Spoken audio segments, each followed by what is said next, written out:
तो देख, सबसे पहले अपन शुरुआत से स्टार्ट करते हैं। Basic of C plus plus से।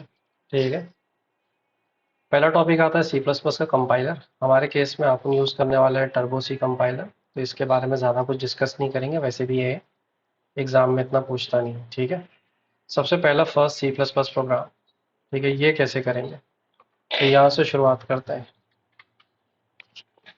देखो, एक्चुअल में बिलाल, अगर तुम्हें याद होगा तो वॉइड मेन, सिर्फ मेन ही हमारा मेन प्रोग्राम होता है, इतना ही। यानी ये एक फंक्शन है जो कुछ नहीं लेता ना कुछ देता। ठीक है। और इस कर्ली ब्रैकेट के अंदर ही तुम्हारा कंपाइलर जाएगा, ये तुम्हारा एंट्री पॉइंट है। कंपाइलर को सिवाय इसके कुछ नहीं दिखाई देता, ये चीज़ अपने को मान के चलना है। ठीक है। अगर मैं इसको रन करूंगा तो मुझे सिवाय एक वार्निंग के और कुछ नहीं आएगा। रन करेंगे तो कुछ भी नहीं आएगा। ओके, एवरीथिंग इज ब्लैंक, क्योंकि हमने कुछ डाला ही नहीं है। तो चलो अब यहाँ से स्टार्ट करते हैं। सबसे पहले मैं यहाँ लिखता हूँ सी आउट। ठीक है। Welcome to C plus plus. जब मैं ये लिखता हूँ welcome to C plus plus, यानी सी आउट का मतलब होता है कि डिस्प्ले करो कंसोल आउट। ठीक है। इसका क्या मतलब होता है? Insertion operator. इंसर्शन ऑफ यानी क्या इंसर्ट करो? ये welcome to C plus plus जो है ना, ये इंसर्ट कर दो किसके अंदर? हमारे कंसोल आउटपुट में। कंसोल आउटपुट क्या है? मॉनिटर। समझ में आएगा? अब यहाँ पे जैसे ही मैं उसको कंपाइल करता हूँ, मुझे एक एरर दिखाई देगा। वो एरर क्या बोल रहा है? कि उसको सी आउट का मतलब नहीं पता। तो जो कंपाइलर है वो असल में एक अनएजुकेटेड है, इलिटरेट है पूरी तरह से। उसको नहीं पता कि क्या और कैसे करना है। सब कुछ अपने को ही बताना पड़ेगा। बस वो एक ही चीज़ में हमसे बाजी मारता है, वो है स्पीड में। राइट ना? तो चलो उसे हम बताते हैं। ऊपर जाऊंगा मैं, यहाँ पर hash include iostream dot H. अब ये hash include iostream dot H क्या है? तो हैश इंक्लूड यहाँ पर मतलब इंक्लूड करो, एक डायरेक्टिव है ये। क्या इंक्लूड करना है? हेडर फाइल को। हेडर फाइल का नाम क्या है? Input output stream. ठीक है। Dot header file. इसका जो यानी ये क्या है सी आउट, ये इसका मतलब यहाँ पर छुपा हुआ है। समझे? इसका मतलब कहाँ छुपा हुआ है? इसके अंदर। अब अगर मैं कंपाइल करता हूँ तो मुझे जीरो एरर्स दिखाई देते हैं, बस एक वार्निंग दिखाई दे रही है कि function should return a value. C plus plus में बाय डिफॉल्ट रूल है कि हर एक चीज़ रिटर्न होनी चाहिए, हर फंक्शन मस्ट रिटर्न समथिंग। अब मुझे ये कहना है कि भाई ये तो कुछ रिटर्न नहीं करता। तो कुछ रिटर्न नहीं करता उसके लिए भी बोलना पड़ेगा, क्या बोलना पड़ेगा? वॉइड। ठीक है, यानी कि कुछ नहीं रिटर्न करता। समझे? Means nothing. अब मैं इसको कंपाइल करता हूँ, रन करता हूँ और देखता हूँ आउटपुट क्या आता है। पर ये क्या, आउटपुट तो आ रहा है और तुम तेजी से भाग जा रहा है, क्योंकि अब कंपाइलर अपनी स्पीड दिखा रहा है। तो हमें से कहना होगा कि भाई थोड़ा सा रुको, ठहरो, रुको ज़रा, सब्र करो। ठीक है। तो गेट सी एच। ठीक है। अब गेट सी एच में जाने के बाद, जैसे गेट सी एच एक इनबिल्ट फंक्शन है। ठीक है। पर जाहिर सी बात है, तुम्हारा जो सी प्लस प्लस है वो कैसा है? इलिटरेट। उसको नहीं समझ में आएगा कि क्या होता है गेट सी एच।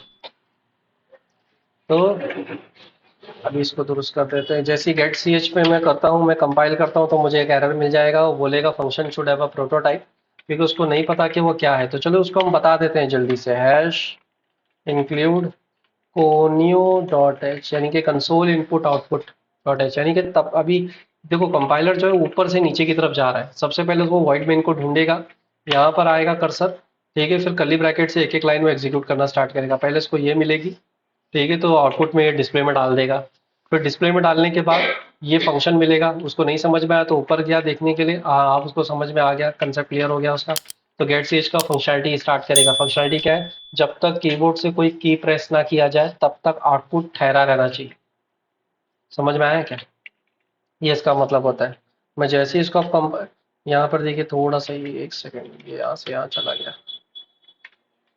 एंटर।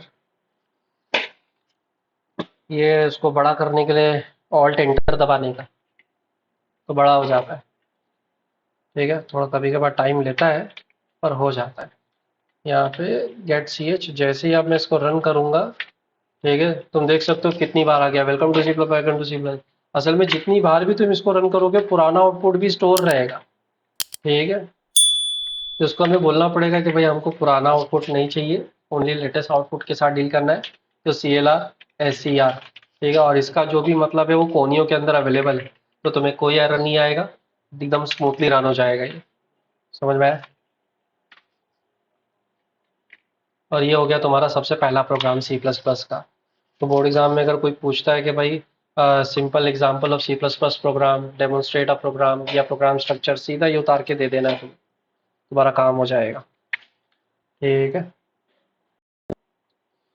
अब देख सी प्लस प्लस में ना कमेंट करने के दो तरीके हैं, एक तो सिंगल लाइन कमेंट और दूसरा मल्टी लाइन कमेंट। और अगर एग्जाम में पूछता है तुमसे कि भाई ये कमेंट होता क्या है, तो एकदम समझ के तुम आंसर दे सकते हो कि अगर डबल स्लैश डालोगे तो मतलब यहाँ से लेके एंड तक वो पूरा का पूरा लाइन कमेंटेड रहेगा, यानी a part which is ignored by the compiler, वो हिस्सा जो कंपाइलर पूरी तरह से इग्नोर कर देता है। जैसा मैंने बताया कि कंपाइल ये जो कमेंट है ये अक्सर डेवलपर लोग यूज करते हैं एक दूसरे को समझाने के लिए कि वो इसके अंदर कर क्या रहे हैं। दो टाइप के कमेंट है, ये स्टार स्लैश स्लैश स्टार और स्टार स्लैश से बीच में आप तुम मल्टी लाइन कमेंट कर सकते हो, यानी कितना भी लंबा चौड़ा कमेंट लिख सकते हैं। ये इसका एडवांटेज होता है। हम turbo C plus plus use कर रहे हैं तो हमको इसकी जरूरत नहीं है। ठीक है। हमें इंट मेन लिखने की भी ज़रूरत नहीं, हम यहाँ वॉइड लिख दिया करेंगे। जैसा मैंने बताया करली ब्रैकेट है, रिटर्न जीरो लिखने की भी हमको ज़रूरत नहीं है। समझ में आया क्या? इतना सारा है यहाँ पर। ओके। फिर उसके बाद कहानी आती है वेरिएबल की। तो चलो वेरिएबल के बारे में समझते हैं, और इससे पहले हम वेरिएबल के बारे में भी समझें। ठीक है, थोड़ा कुछ एक चीज़ और डिस्कस कर लेते हैं। कुछ स्केप लिटरल्स हैं जिनके बारे में तुम्हें पता होना चाहिए। जैसे कि अगर ये welcome to C plus plus के पहले अगर मैंने बैक स्लैश एन डाला तो क्या होगा? चलो रन करते हैं और चेक करते हैं। तो जैसे ही मैं डालता हूँ तो तुम देख सकते हो कि जो आउटपुट है, ठीक है, वो बरोबर जहां पर हमने बैक स्लैश एन डाला वहीं से लाइन ब्रेक होगी। राइट ना? अब एक काम करते हैं, ये टू और सी प्लस प्लस के पहले मैं दो बार स्लैश टी डालता हूँ,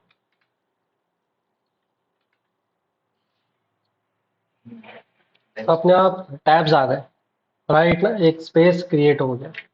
तो ये कुछ दो मेजर है जो बहुत ज़्यादा यूज़ होते हैं। इसके अलावा और भी है, जैसे डबल स्लैश डालोगे तो तुम स्लैश प्रिंट कर सकते हो, स्लैश कोड डालोगे तो कोड्स आ सकता है।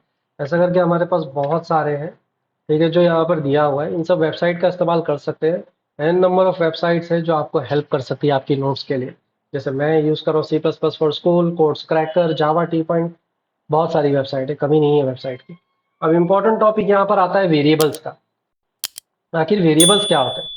और वेरिएबल ही तुम्हारा मेमोरी कंसेप्ट होता है एक्चुअल में। तो एग्जाम्पल के तौर पे यहाँ पर हो क्या रहा है जब तुम बोलते हो इंट एक्स, तो इसका क्या मतलब है? और इंट वाई, इंट जेड, इनका मतलब। तो देखो बिलाल, सबसे पहले यहाँ पर मैंने एक टेक्स्ट ले लेता हूँ। ये टेक्स्ट को देखो मैंने सिलेक्ट किया, फॉर एग्जाम्पल इंट एक्स। ठीक है, तो आखिर यहाँ पर इंट एक्स का क्या मतलब है? इसको बड़ा कर लेते हैं, तो इसको सिलेक्ट करके बड़ा करना पड़ेगा। ये इंट एक्स। ठीक है,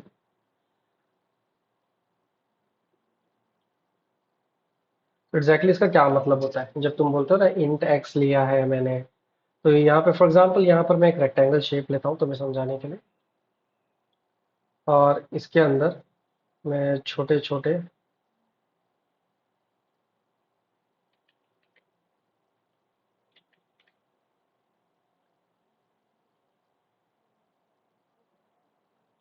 तुम्हें पता है ये सब क्या है? ये मेमोरी ब्लॉक्स है। ओके, ये सब क्या हो गया? मेमोरी ब्लॉक्स है। अब एग्जांपल के तौर पे अगर तुमने ना, मान लो तुमने इंट की वैल्यू इज इक्वल टू, मान लेते तुमने बोला 10। ठीक है, तो एग्जैक्टली यहाँ पर हो क्या रहा है? तो असल में ना ये जो एक्स है ना, ये असल में सिर्फ इस कोई भी एक मेमोरी को पॉइंट करने का काम करता है, सिर्फ कोई भी एक मेमोरी को। फॉर एग्जाम्पल उसने इस मेमोरी को पॉइंट किया तो इस मेमोरी का नाम हो गया एक्स। ठीक है, इस मेमोरी का नाम हो गया एक्स, और ये जो वैल्यू है 10, ये उठ के चली जाएगी यहाँ पर और इसके अंदर जाके बैठ जाएगी। समझ में आया कि? तो असल में वेरिएबल क्या होता है? It's a name of the memory area. ये मेमोरी लोकेशन का, मेमोरी एरिया का नाम है और कुछ नहीं। यानी कि अगर कल को तुमने बोल दिया एक्स नेक्स्ट स्टेप में मान लो तुमने बोल दिया x इज इक्वल टू 100, तो याद रखना यहाँ पर और कुछ नहीं होगा, ये 10 की जगह पर 100 आके बैठ जाएगा इस तरह से, और वो पुराना 10 चला जाएगा। ठीक है, और जब भी तुम x को प्रिंट करोगे तो वो सिर्फ उस मेमोरी लोकेशन के अंदर की चीज़ ही प्रिंट करने वाला है, इस बेसिस पे काम करता है। यहाँ पे ये इंट का क्या मतलब है? इंट होता है डेटा टाइप। आखिर ये मेमोरी लोकेशन के अंदर कौन से टाइप की वैल्यू स्टोर की जाएगी, ये डिसाइड करता है डेटा टाइप। समझ में आया क्या? सी प्लस प्लस में अलग अलग टाइप के डेटा टाइप है, यानी तुम्हें सिंपल नंबर स्टोर करने हैं, माइनस वाले नंबर स्टोर करने हैं, पॉइंट वाले नंबर स्टोर करने हैं, या कोई अल्फ़ाबेट स्टोर करना है, उस बेसिस पे हम डिसाइड करते हैं। तो उम्मीद करते हैं ये वाला कंसेप्ट तुम्हें समझ में आ गया होगा कि वेरिएबल का क्या कंसेप्ट है। तो इस तरह से मैं कितने भी वेरिएबल बना सकता हूँ, हर वेरिएबल अलग अलग मेमोरी को लोकेट करेगा। ठीक है, यानी एक तरह से मैंने मेमोरी बनाई है एक्स, मेमोरी का नाम है वाई, मेमोरी का नाम है जेड। ठीक है, और x के अंदर तुमने डाला मान लो 25, y के अंदर डाला तुमने 10, और अगर तुम चाहो तो इनको एडिशन करके सम भी प्रिंट करवा सकते हो। याद रखना ये सम की वैल्यू भी अलग जगह स्टोर होगी। इस तरह के यहाँ पर एक प्रोग्राम का डेमोन्स्ट्रेशन दिया गया है यहाँ पर। ठीक है, फिर यहाँ पर एक सवाल उठता है कि आइडेंटिफायर्स क्या होता है। देखो, जब भी तुम किसी वेरिएबल को नाम देते हो ना, तो नाम देने के लिए भी कुछ रूल्स है। तुम जब उसको नाम, जैसे तुमने मान लो इंट आई बोला चलेगा, जे बोला चलेगा, एक्स बोला चलेगा, तुम इंट इंड नहीं बोल सकते। ठीक है, तुम इस तरह से उसको कभी नाम नहीं दे सकते। फॉर एग्जांपल तुम इस तरह से नहीं बोल सकते कि मेरे वेरिएबल का नाम है इंट फ्लोट। क्यों? क्योंकि फ्लोट ऑलरेडी एक इनबिल्ड में इनबिल्ड प्रिमिटिव डेटा टाइप है, तो वो कंपाइलर इस पे एरर दे दिखा देगा। तुम इस तरह से नाम दे सकते हो, तुम बीच में ऐसा नहीं कर सकते कि स्पेस दे दिए, अलाउड नहीं है। कभी भी वेरिएबल के नाम में ऐसे नंबर बोलते ना, इस तरह से स्टार्टिंग में नंबर नहीं होना चाहिए। आगे या पीछे, आगे या बीच में चलेगा, पर स्टार्टिंग में नंबर नहीं होना चाहिए। और दूसरा, स्पेशल कैरेक्टर तो गलती से भी यूज नहीं करना है कहीं पर भी, लाइक डॉलर या परसेंट, ये स्ट्रिक्टली अलाउड नहीं है इसके अंदर। सी प्लस प्लस एक highly case sensitive programming language है, यानी यहाँ पर कैपिटल और स्मॉल केस का फर्क पड़ता है। समझ में आया? तो यही आइडेंटिफायर, आइडेंटिफायर के रूल्स आगे चलकर जब फंक्शन करेंगे तो वहां पर भी सेम वही रूल्स फॉलो होंगे जो वेरिएबल के लिए हुए। ठीक है, कीवर्ड्स क्या होता है? कीवर्ड्स वो कीवर्ड्स है यानी जो ऑलरेडी रिजर्व्ड है बाय द कंपाइलर, जो ऑलरेडी नेम, जो चीज पहले से प्री डिफाइंड है तुम्हारे कंपाइलर के जरिए। एग्जांपल के तौर पे ऑटो, बूल, ब्रेक, कैरेक्टर। अभी हमने इंड बोला तो इंड भी ऑलरेडी इसके अंदर ऑलरेडी रजिस्टर्ड है, तो वो सब तुम एज ए वेरिएबल नेम इस्तेमाल नहीं कर सकते। समझ में आया? हमारे पास डेटा टाइप भी बहुत सारे, लाइक लॉन्ग है, इंट है, फ्लोट है, तुम देख सकते हो सब उसी के अंदर जाते हैं। तो ऐसा करके हमारे पास बहुत सारे। ठीक है, इनमें से अगर तुम एग्जाम में अगर पूछता है कीवर्ड्स के बारे में, तो कोई भी अगर 6-7 भी बता दोगे तुम्हारा काम हो जाएगा। ठीक है, अगले टॉपिक की तरफ चलते हैं। कुछ कैरेक्टर सेट की भी बात कर लेते हैं। यहाँ पर कुछ बेसिक एलिमेंट्स है, जैसे कि टोकन्स क्या होते हैं। तो वो यहाँ पे लिखा हुआ है, कंपाइलर के कीवर्ड्स को ही हम एक तरह से कीवर्ड्स बोलते हैं। आइडेंटिफायर्स हमने अभी बात किया। लिटरल्स क्या होते हैं? जो डबल कोट्स के अंदर लिखे जाने वाली चीज़ों को लिटरल्स बोलते हैं। ठीक है, तो इसके बाद इंटीजर की रेंज होती है कैरेक्टर की, तो हम एक काम करते, चलो हम वो इसी के अंदर डिस्कस कर लेते हैं। ठीक है, इसको इतना ज़्यादा डिटेल में नहीं घसीटते।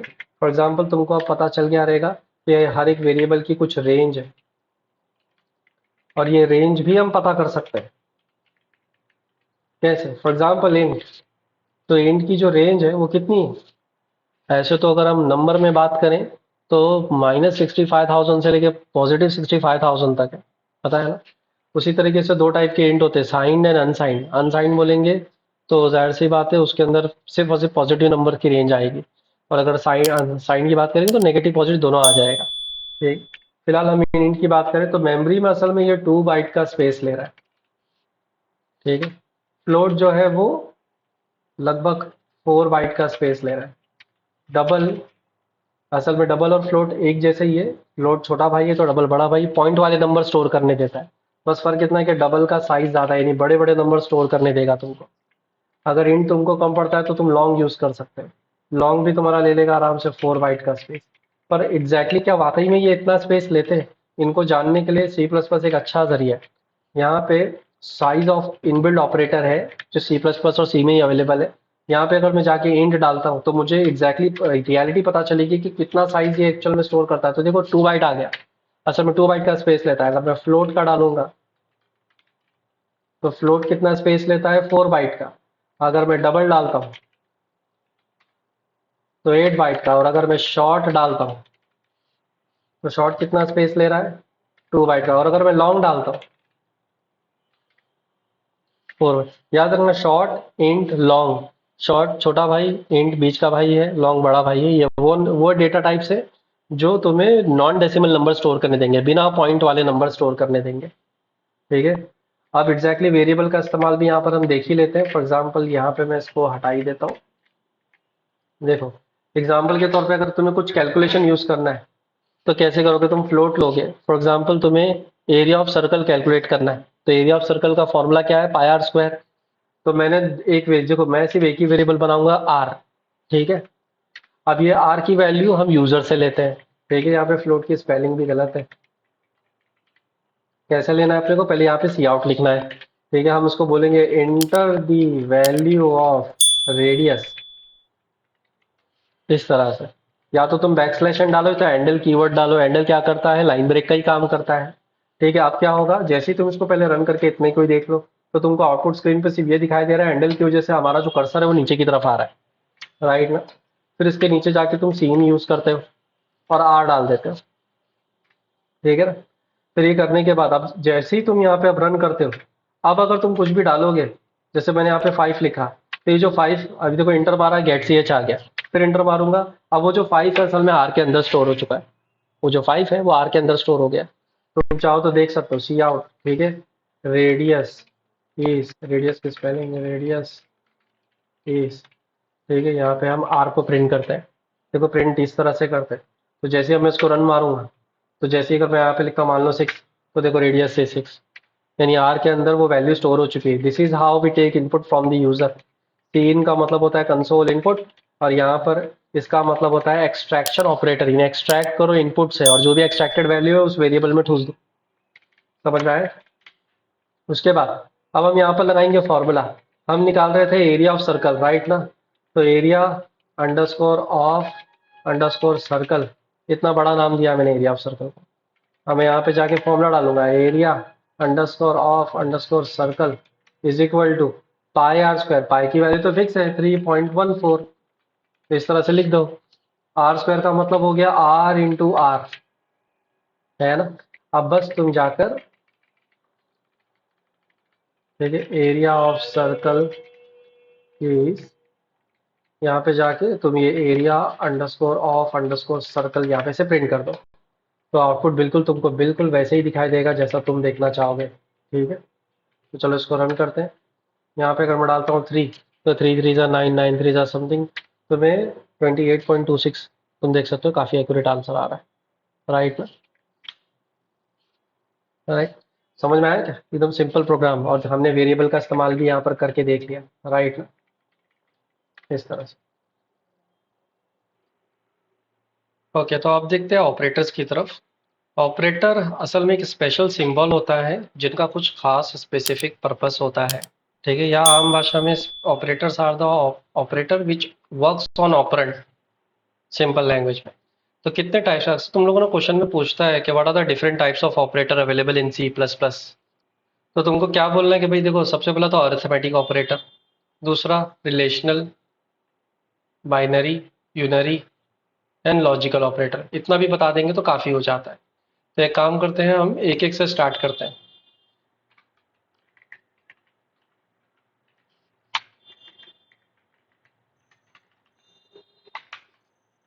सबसे पहला तो हमारा कौन सा ऑपरेटर हम देख रहे हैं, arithmetic operator. Okay. Arithmetic operator में तुम्हें मिलेगा plus, minus, multiplication, sorry this is division, multiplication, division and modulus. ठीक है। और एक एक को करते हैं, अभी चलते चलते समझते हैं एग्जैक्टली कौन सा क्या करने वाला है। फॉर एग्जाम्पल के तौर पे मान लो मैंने दो वेरिएबल बनाए, एक्स एंड वाई। ठीक है। तीसरा भी ले लेता हूँ। ठीक है, जेड हो गया। अब यहाँ पर ना दो वेरिएबल की वैल्यू हम यूजर से लेते हैं, लेट सी आउट। ठीक है। Enter the value of x and y। Okay, उसके बाद इन दोनों की वैल्यू लेते हैं।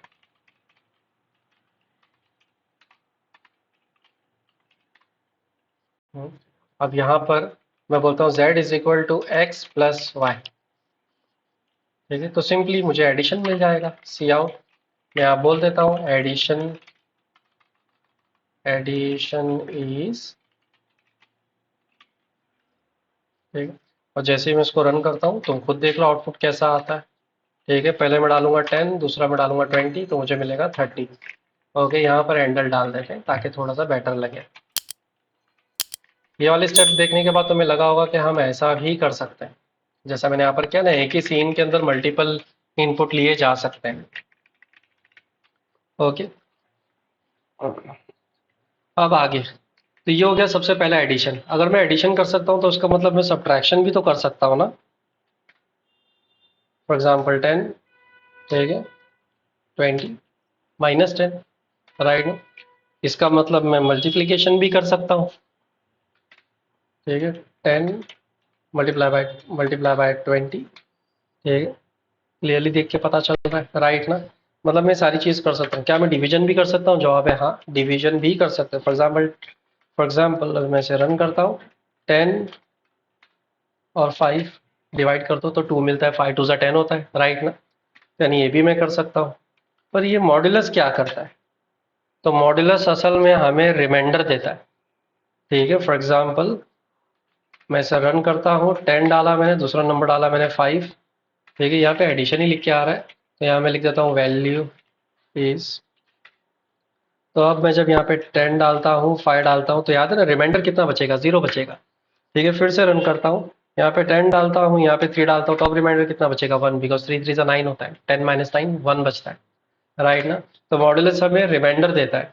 अब एक चीज़ और, अगर तुमने गलती से भी यहाँ पर फ्लोट दे दिया तो बाकी सब में तो काम कर जाएगा, जैसे कि मल्टीप्लिकेशन, डिवीजन, एडिशन, सब्ट्रैक्शन में काम करेगा, लेकिन मॉड्यूलस में तुम्हें एरर दे देगा। क्यों? क्योंकि तुमने कभी रिमाइंडर पॉइंट में नहीं देखा होगा। रिमाइंडर कभी पॉइंट में नहीं आता, राइट ना। तो उसे पॉइंट में मत आने देना, ये कंपाइलर बेचारा सठिया जाएगा। ठीक है, तो इस चीज़ का ख्याल रखना। तो ये हो गया तुम्हारा अरिथमेटिक ऑपरेटर। ओके, अब जरा कुछ और चीज़ भी समझते हैं। For example X plus Y. ठीक है, मैं यहाँ पर सिचुएशन ही चेंज कर देता हूँ, ये वाला पार्ट भी हटा देता हूँ थोड़ी देर के लिए, ताकि हमें और बेहतर क्लियर पिक्चर मिले। मान लेते हैं यहाँ पे 2 + 2 डिवाइड बाय 2। तो इस सिचुएशन में क्या होगा? जैसे कि अगर मैंने इसको रन किया तो देखो दिमाग में एक पिक्चर ये क्रिएट होती है कि 2 + 2 4 होता है, 4 डिवाइड बाई 2 यानी कि 2 आना चाहिए, 2 2 सा, राइट ना। लेकिन होता कुछ उल्टा ही है, आंसर हमको क्या मिलता है? 3 मिलता है। क्यों ऐसा? क्योंकि यहाँ पे हमें पता चलता है कि डिवीजन को फर्स्ट प्रायोरिटी दे रहा है। पहले वो डिवाइड कर रहा है, फिर वो ऐड कर रहा है। समझ में आया? पहले वो डिवाइड कर रहा है, फिर वो ऐड कर रहा है। याद रखना कि मल्टीप्लिकेशन को और डिवीजन को हमेशा फर्स्ट प्रायोरिटी देगा। इन सबसे ऊपर प्रायोरिटी मिलती है मॉड्यूलस को, फिर मल्टीप्लिकेशन डिवीजन को, फिर प्लस माइनस को। समझ में आया कि वो अपना ऑर्डर ही चेंज कर देगा कंपाइलर। तो अगर तुमको तुम्हारे हिसाब से अगर चाहिए आउटपुट, तो बॉडमास वाला रूल इस्तेमाल करो, यानी कि ब्रैकेट्स लगाना शुरू कर दो, तो तुम्हारा काम हो जाएगा। अब जैसा आउटपुट तुम चाहते थे बिल्कुल वैसा ही आएगा। ठीक है, तो ये सबसे बेहतरीन तरीका होता है हमारा मनचाहा आउटपुट पाने का। तो ये था तुम्हारा अरिथमेटिक ऑपरेटर। अब यहाँ पर समझते हैं कि ये रिलेशनल ऑपरेटर क्या होता है, राइट ना। तो z इज इक्वल टू, ठीक है, अगर मैं बोलता हूँ क्या 10, और z को ही प्रिंट करेंगे आप, क्या 10 बड़ा है 9 से? तो जैसा मैंने यहाँ हिंदी में बोला क्या 10 बड़ा है 9 से, तो जवाब है ऑफ कोर्स यस, वो बड़ा है। लेकिन कंपाइलर जो है सी प्लस प्लस का, वो 0 और 1 में बात करता है। 1 का मतलब हाँ, 0 का मतलब ना। तो जाहिर सी बात है आउटपुट में स्टोर करेगा वो 1, क्योंकि ऑफकोर्स 10 बड़ा है 9 से। और अगर तुमने यहाँ पर ये डाला लेस, तो ये तो उल्टी बात कर रहे हो, क्या 10 छोटा है 9 से? तो जवाब है फॉल्स। समझ में आया? तो ये हो गया तुम्हारा रिलेशनल ऑपरेटर। इसी तरीके से कुछ और भी अच्छे रिलेशनल ऑपरेटर आते हैं। फॉर एग्जांपल, क्या 10 छोटा है 10 से? तो जवाब है कि जाहिर सी बात है, जीरो ऑफ कोर्स नहीं, छोटा तो नहीं है, ये तो इक्वल है। तो हमारे पास एक तरीका है, यहाँ पे इसको इक्वल लिख दो, इसको बोलते हैं लेस देन इक्वल टू। उसी तरीके से हमारे पास है ग्रेटर देन इक्वल टू, इसको रन किया तो 1 आ गया। भाई छोटा तो नहीं पर इक्वल तो है ना? ओके, क्या 10 और 10 बराबर है? डबल इक्वल का मतलब होता है कंपैरिजन ऑपरेटर। क्या 10 और 10 सेम सेम है? तो जवाब है हाँ, सेम सेम है। ठीक है, क्या 10 और 10 सेम सेम नहीं है? तो जवाब है फॉल्स, सेम सेम नहीं है ऑफ कोर्स, राइट ना? अगर यहाँ पे 9 डाल दिया तब क्या आएगा? क्या 10 और 9 सेम सेम नहीं है? तो वो बोलेगा हाँ 1 सेम सेम नहीं है, ट्रू दे देगा वो। समझ में आ गया? ये थे तुम्हारे रिलेशनल ऑपरेटर, जो अभी हमने डिस्कस किया उसको बोलते हैं रिलेशनल ऑपरेटर।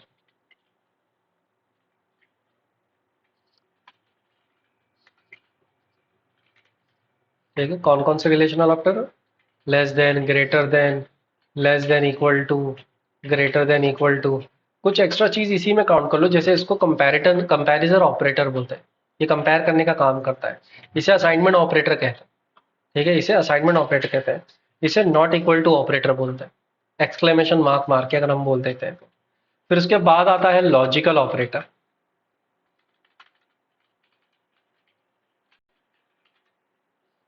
लॉजिकल ऑपरेटर, तो लॉजिकल ऑपरेटर कैसे काम करता है? भाई लॉजिकल ऑपरेटर के अंदर तुम्हारे पास यहाँ पर एंड है, इसको एंड बोलते हैं। ठीक है, इसको और बोलते हैं, और लास्ट में आता है नॉट, इसको नॉट बोलते हैं। ठीक है, तो चलो अब इसको इधर ही इस्तेमाल करते हैं। क्या 10 और 9 दोनों सेम सेम नहीं है? स्पेस एंड, क्या 10 छोटा है 9 से? अब यहाँ पे मैंने दो कंडीशन दे दिया। एक कंडीशन मुझे ट्रू बोलती है, यानी कि 1 देती है, दूसरी कंडीशन मुझे फॉल्स बोलती है। और एंड का रूल एकदम सिंपल है, अगर दोनों कंडीशन में से अगर एक भी फॉल्स है तो फॉल्स, दोनों ट्रू तो ही ट्रू, अदरवाइज फॉल्स। समझ रहे हो क्या? एक भी फॉल्स तो फॉल्स। तो ये रीजन है कि जेड के अंदर क्या स्टोर होगा? जीरो। समझ में आया क्या? और इसका उल्टा है हमारे पास और ऑपरेटर। तुम्हारे कीबोर्ड में पाइप का सिंबल है अवेलेबल, बरोबर इंटर के ऊपर शिफ्ट दबा के ये अगर जैसे ही डालोगे तो क्या हो जाएगा? इसमें ये बोलता है कि अगर एक भी ट्रू तो ट्रू, दोनों फॉल्स तो ही फॉल्स, एक भी ट्रू तो ट्रू, और की बात कर रहे हैं ना, तो 1। समझ में आया क्या? और अगर इस पूरे पे मैं ब्रैकेट लगा दूं तो तुम देख सकते हो हमको आउटपुट मिला था 1। और अगर मैंने एक्सक्लेमेशन मार्क लगा दिया मतलब नॉट, यानी जो भी आउटपुट आ रहा है उसका उल्टा कर दो। अगर ट्रू मिल रहा है तो फॉल्स कर दो, फॉल्स मिल रहा है तो ट्रू कर दो। तो जैसे ही तुम रन करोगे तुम्हें जीरो मिलेगा, अपोजिट आंसर मिलेगा। That is called your logical operators. समझ में आया? तो अगर एग्जाम में पूछता है तो तुम अरिथमेटिक ऑपरेटर बता सकते हो, तुम रिलेशनल ऑपरेटर बता सकते हो, तुम लॉजिकल ऑपरेटर भी बता सकते हो। समझ में आया? कितना आसान था ये।